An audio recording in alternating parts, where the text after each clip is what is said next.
biết mà cuộc sống của em thay đổi từ khi anh ta xuất hiện. Anh ta biết rằng bên em đã có anh chưa?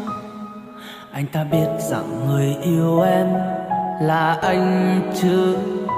À, à, à, à, à, à, à, à, à.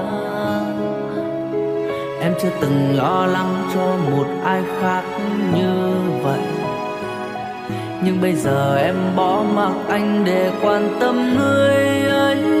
Người ấy có phải người quan trọng nhất với em lúc này?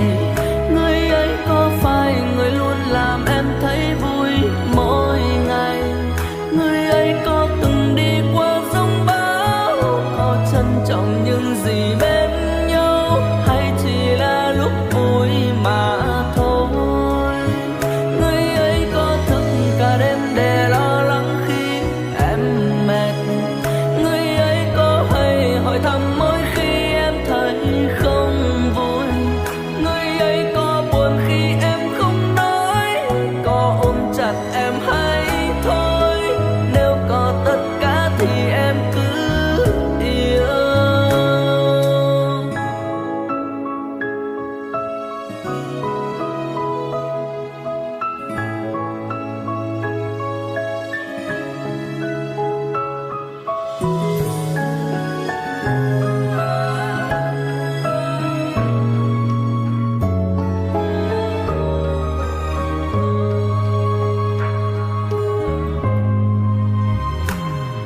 Anh ta đối với em thế nào anh đâu biết, mà cuộc sống của em thay đổi từ khi anh ta xuất hiện. Anh ta biết rằng bên em đã có anh chưa? Anh ta biết rằng người yêu em là anh chứ? À, à, à, à,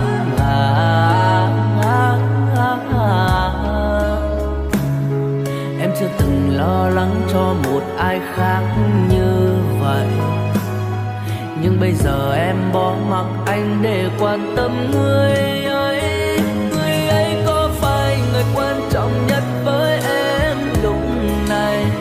Người ấy có phải người luôn làm em thấy vui mỗi ngày?